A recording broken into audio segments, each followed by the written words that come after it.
Today's daf is daf Nun Hey, and we are discussing the underlying principle of Rav Nachman when he says back on Nun Daled Amud Beis that ki eser mina isar, which means that if we're determining whether the animal is kosher or treif in a case where it's missing a part of the windpipe that is the size of an isar, and that would mean whatever the size of the isar is, if the size of the hole in the windpipe is equal to an isar, then the animal is treif.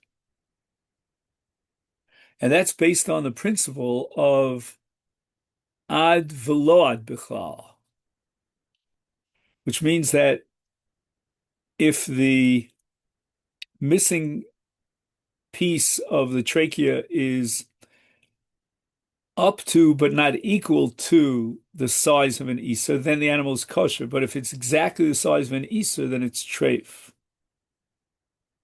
So keep in mind, I mean, this is like a footnote, but it'll become, come out center stage later on, that Rav Nachman, by applying the principle of ad velad b'chal, is going l'chumra, telling you that the animal is treifa if it has a hole in its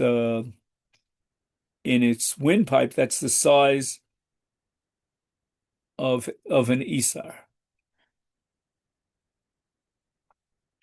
So the Gemara now, starting with the bottom of Daf Nun Daled Amud Beis, going on to our Daf Nun Hey, quotes Mishnayos in Kalim that deal with the question of whether the kli is a kli and therefore it's makabel tuma or not. And the last piece here, the first piece that we discussed yesterday was about a rope, and it was extra rope that was connected to a bed, and whether it's part of the bed and therefore it has the same kli, or if it's not part of the bed, and therefore we discussed the shear of 5 tefachim. Now we go on to another Mishnah in Kalim, which we started yesterday, and it deals with klei cheres, which are earthenware vessels that broke. And after they broke, we're left with shards. And these shards, if they have the receptacle capacity that is somewhat commensurate to the original capacity, and you create a ratio, then they still retain the same kli and the makabel tuma. So, for example, if you start with a kli that originally could hold a lug of liquid, then if the shard after the kli is broken can hold the size or the volume, we'll say, of oil that could be used to anoint the small finger of a newborn babe, then that ratio between what's called kidei sichas katon and the log, which was the original size, is enough that now it still retains its function, basic function of being a receptacle for liquids, and therefore it still retains its same kli and its makabel tuma. And when the Mishnah in Kalim speaks about the original capacity before it was broken, it uses the word vi'ad. That's always going to be the key word to find in the Mishnayos, because that's where Rav Nachman is going to come up with his thesis ad v'lo ad b'chlal. But what we know is that if the original capacity of the kli before it was broken is log, exactly a log, then you would be metame the shard if it has the shear of kidei sichas katan. And the Gemara calls that, as we saw on the top line of Daf Nun Hey, log kilomatov.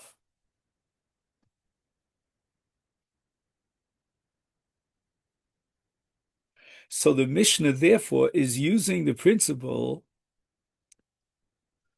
of ad v'ad bechlal, meaning that if the kli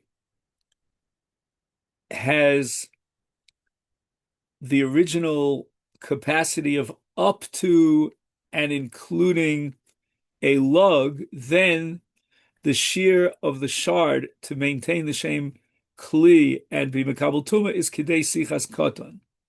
So the Mishnah is operating with the principle of ad v'ad bechlal, up to and including. The Gemara rejects it and says, "Look, that's not how we're going to interpret the Mishnah. We're going to defend Rav Nachman and say log kilamata,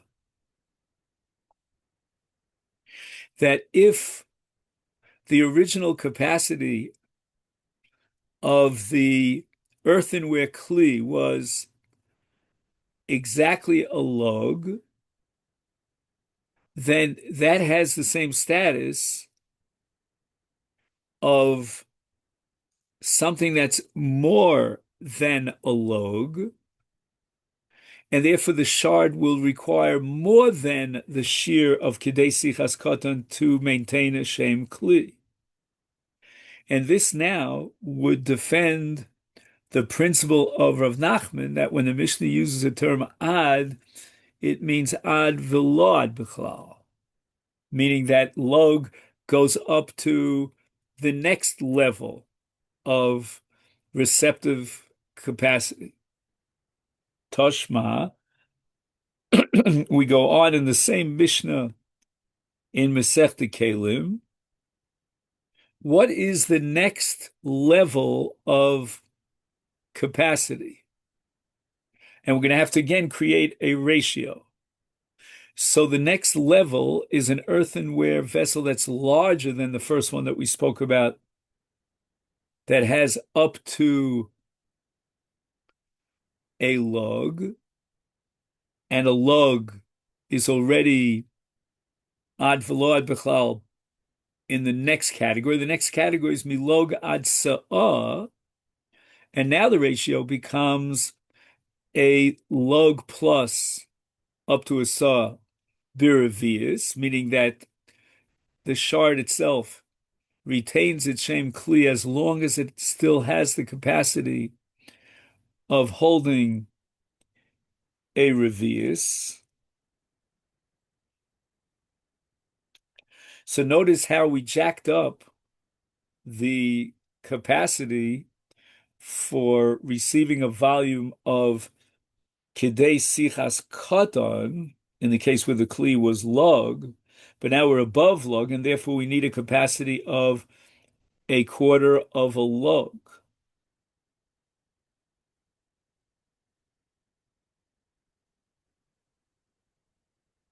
So a quarter of a lug is that much greater than kidei sichas katan. We'll soon see that we're going to go even higher than that, and we're going to get to a chatzi log, which is twice revius.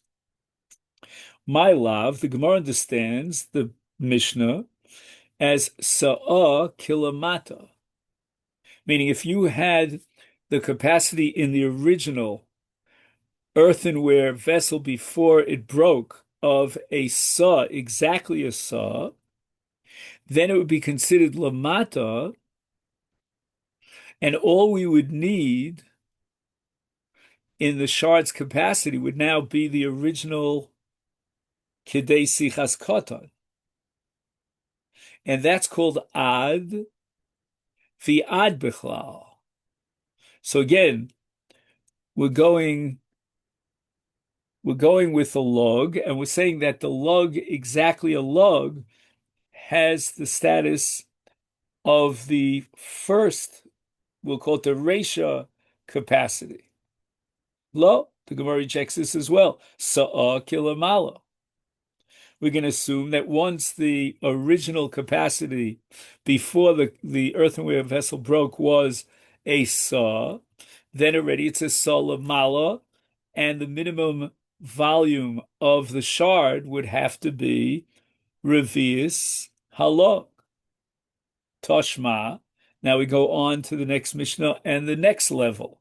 We got up to log ad sa in the original Kli. Now we're going to misa ad sa sayim, and now we have a 200% increase in the size and the capacity, the volume of the original Kli, and it's chatzi log. Then the shard has to have, again, maintaining that ratio, a capacity to hold a chatzi log. You need a much larger shard. My love, once again, the Gemara assumes that we should apply the principle of ad vi ad bichlal, that sasayim kilamata, right? We went up to sasayim, which is two saws, and we're including sasayim in lamata, up to and including the sasayim. And if sasayim is kilamata, then all we need is a revius haluk in the shard.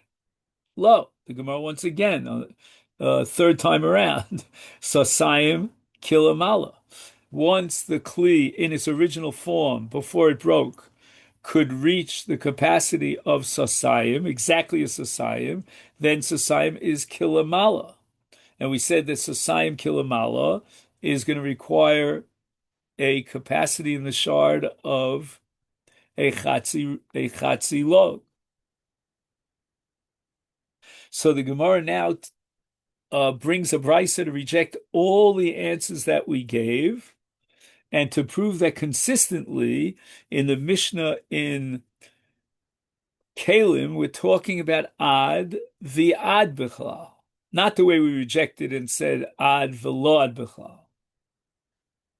And what does the brisa tell us? Log itself,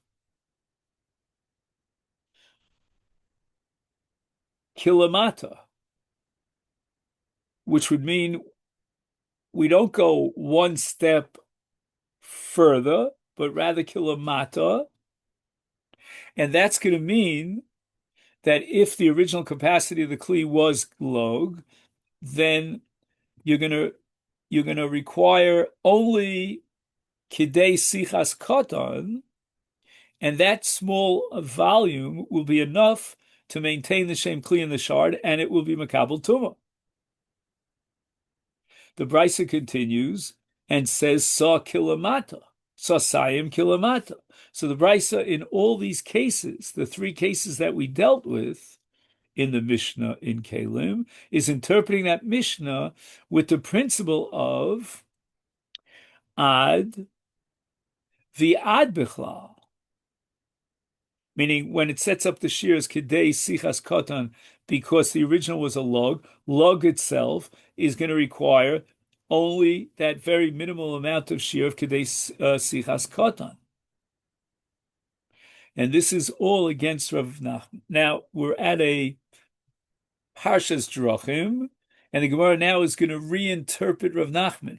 Rav Nachman never meant to say that there's an absolute rule of ad v'lo ad b'chal. Sometimes the Mishnah should be interpreted as ad v'lo ad b'chal, but sometimes as ad v'ad b'chal. And what's the criterion?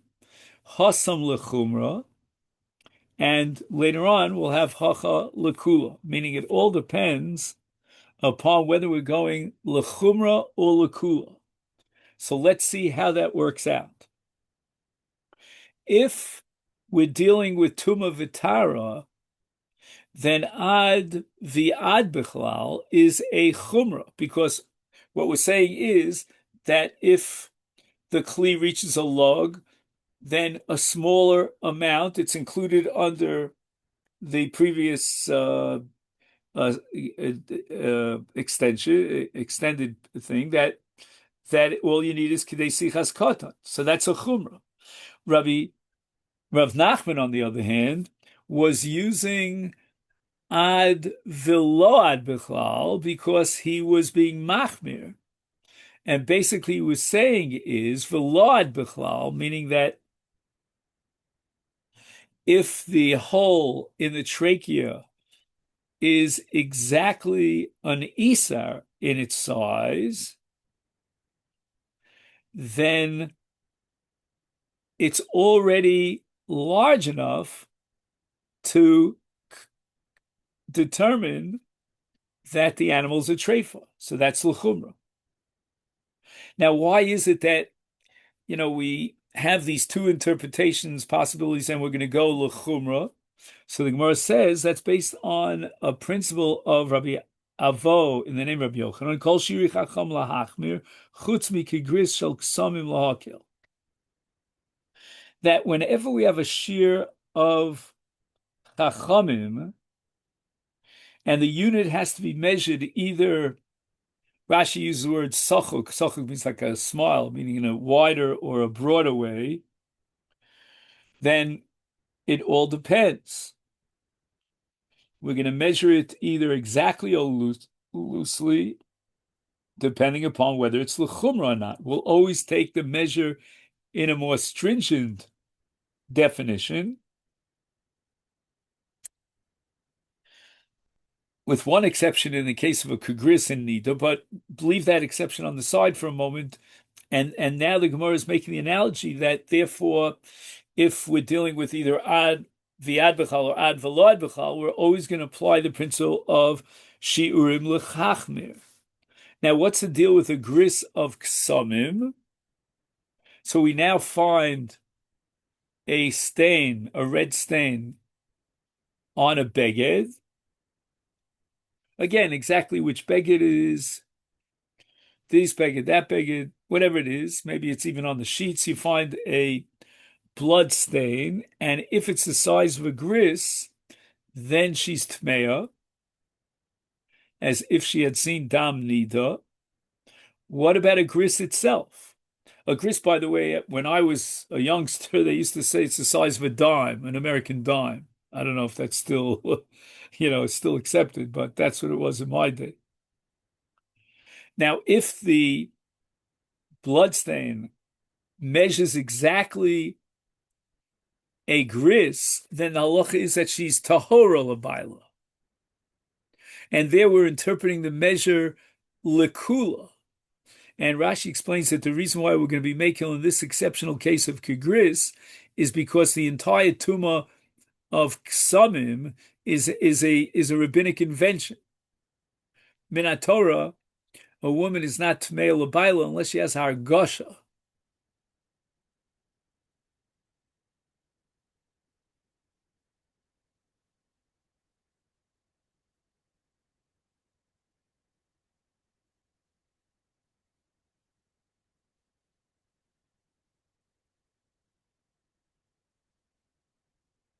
Right. Tamnid is only bar gasha, which I never understood because, at least in my in my sphere, there ain't no such thing as hargasha. But I don't know. I guess women in those days were much more conscious of their body. They could actually feel the blood coming out of the uterus. I don't know. But be that as it may, the significance of kegris is that if it's less than a gris, and now we're adding exactly a gris, then we attribute that blood to what's called a makolis. Makolis is some sort of a bed bug. So it's not the blood of the uterus, but rather the blood of this bug. Dekanami. Now the Gemara wants to support this answer that we gave, that whether or not we're going to say ad b'chal or ad v'lo ad b'chal, will be determined by whether it's l'chumra or l'kula, dekonami, to katoni alodahi. We have a brisa that goes back to the Mishnah about that extraneous rope, not extraneous, what's the word? That extra rope that wasn't wound around the metal frame of the bed, but it was just hanging down on the floor. And the question is whether it's part of the bed and therefore it's a kli and it's makabel tumah or not.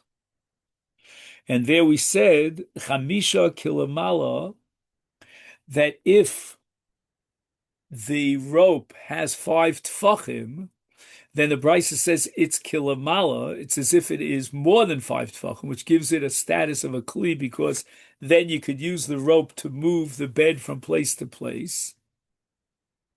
But on the other hand, asara kilamata,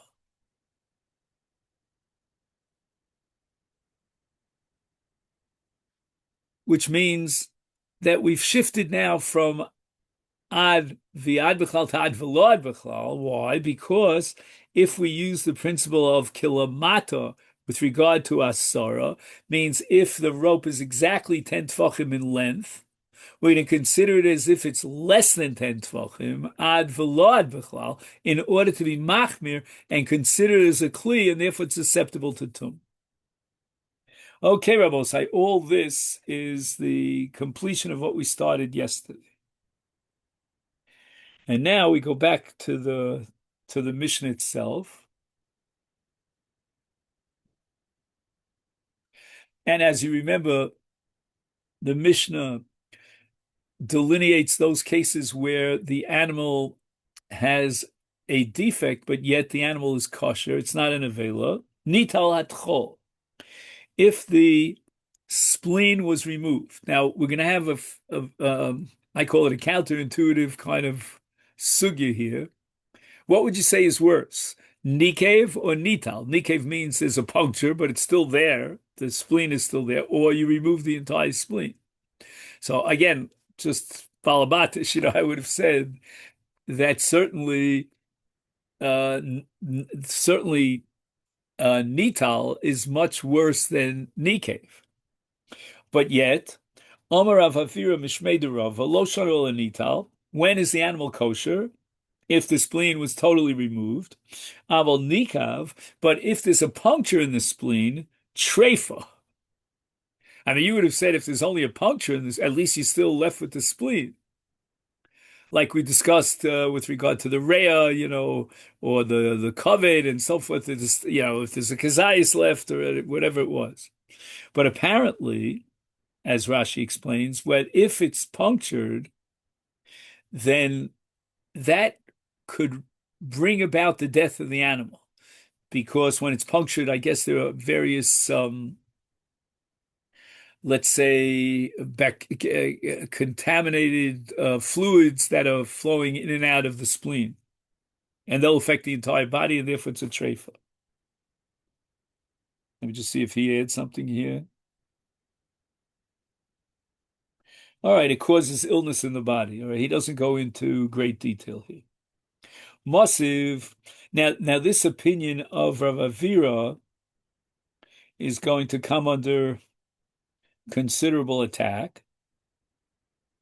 And Rabbi Yossi Bar Ovin is going to quote a Mishnah which is much later in this perek. Some say it was Rabbi Yossi ben Zvida who asked this question, but whatever it is, the Mishnah says, Chotech me'ubar shebeme'eh. Okay, so this requires a bit of study.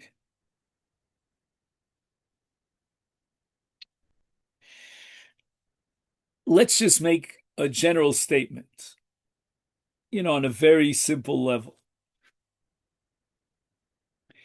If an organ of the body of an animal, a live animal, was cut out, and then the animal was shechted, then l'chora, again on a simple level, the organ that was cut out, that was removed, is now aver min achai. The fact that you now shecht the animal could not remove the status of Eivrim Menachai. You cut out this organ or limb from a live being. And yet, there's a special halacha with regard to the ubar. We have a principle that shchitas ha'em mahani labas, which means that the shchita, the mother animal, is matir not only the body of the mother animal, but also the uterus, also the fetus in the mother's uterus. And now we have a special halacha that if you cut out a part of the ubar and then, again, I don't know exactly how you pull this off, but you put it back into the uterus, or maybe you cut it, but you never actually removed it from the uterus. So, but anyway, it's still in the body of the animal, even though it's completely cut off from the animal's mother's body, and then you shech the mother, then that shechita works even for that part of the uber that was cut out, because it's still within the body of the mother. And that's derived, let's see if he tells you, that's derived in a Gemara later on from a pasuk in Dvarim. Okay, I don't have a chumash in front of me right now, so I'm not going to look it up. Maybe you could look it up while we're talking. It's in Dvarim, Perek Yudalid, pasuk Vav. And the Gemara darshans from that pasuk that if the unborn fetus was inside, obviously, the mother's body, and then the mother was shechted, and that shechita works for the ubar, unless the ubar was already born before the shechita. Now, if a minor portion, okay, I don't know, that has to be studied, but anyway, a portion of the fetus was left inside,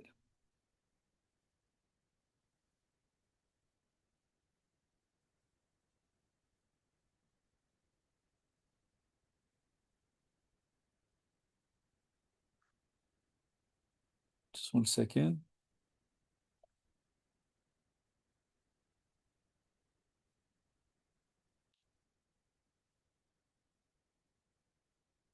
But just one second, there's something here that confuses me. Just one second.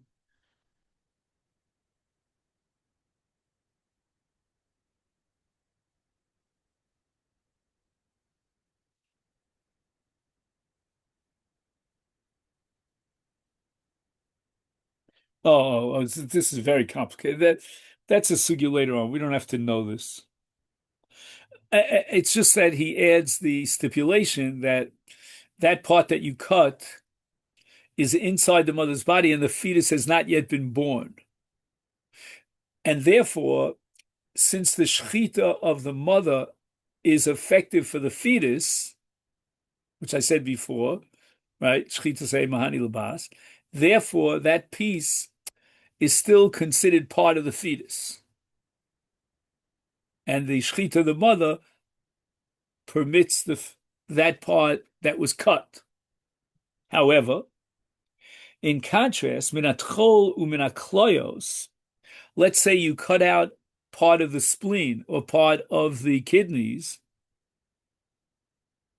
then even if somehow you would leave it inside the body of the mother of the animal, that doesn't have to be a mother, because we're not talking about a fetus, and you shechted the animal, then osur ba'achila, it's Eivrim Menachai.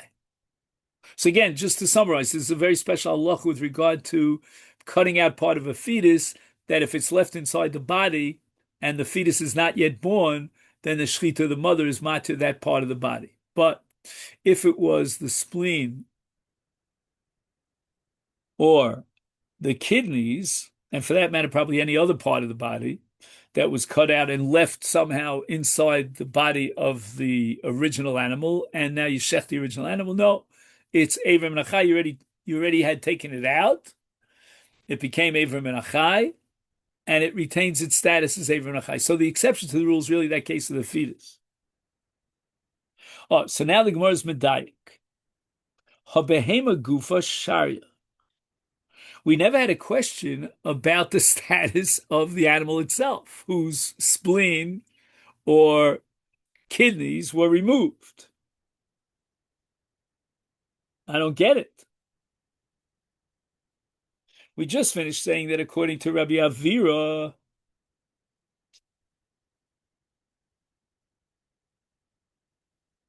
that nikav is treif. I mean, here you cut off a piece of the spleen.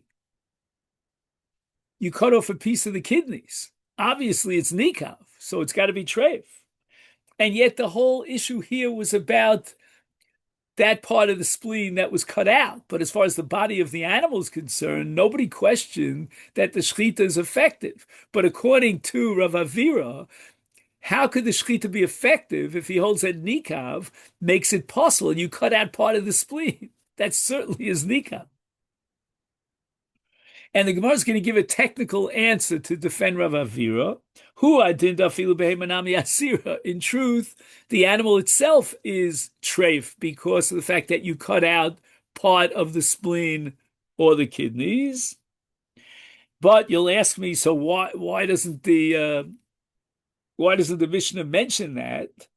So I'm going to use one of those IDs. You remember the IDs, the literary ID, the Tanareshim Mutabachila, in the case where he cut out a piece of the fetus and he left it inside the body, and the shchitas matir that piece of the fetus, if the fetus wasn't born, is Tananami Seifa Asur. So the Asur Bachila is the opposite of Mutabachila. But really, in truth, the Asur Bachila is not limited to the part that you cut and left in the body, but the entire animal is a treif. Ibai same another answer. Nikev lechud v'nechtach lechud. There's a difference between puncturing and cutting. Oh, yeah, you really have to be a veterinarian to understand this. Puncturing is going to somehow impact on the entire body of the animal. And that's where Rav Avira says the animal is treif, it's going to die. But paradoxically, cutting out part of it is not the same.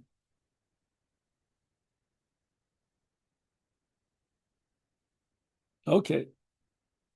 Now the Mishnah going on, and the Mishnah says nitlu hakloyos, that if you removed the kidneys, and that's what we discussed yesterday, that you could still survive, the animal could still survive without kidneys.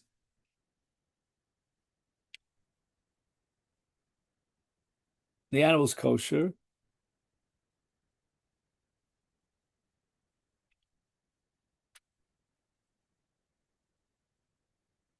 Amar Rochish bar Papa Mishmei de Rav Loksa bekuya achas treifa.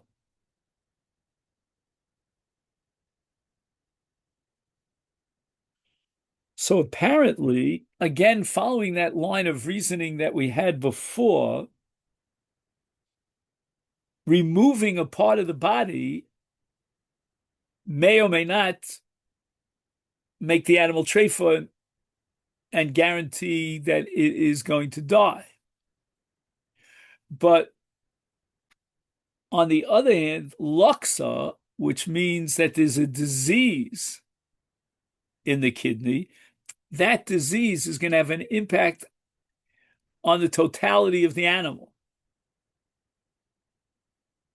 So that whereas removing the kloya is not going to cause treifa, it's not a fatal injury, so to speak, but yet a disease in the kloya, we'll see exactly where this disease is, and for this we have to really do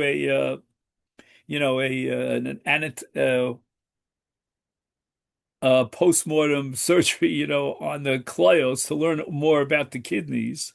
And I'm wondering if the Gemara that we're about to learn would have an impact on nephrology, for human kidneys as well. I don't know. But anyway, Luxa, if the disease, and again, it says kuliachas, right? There are two klios, and yet the disease was in one kidney. The animal's a treifa,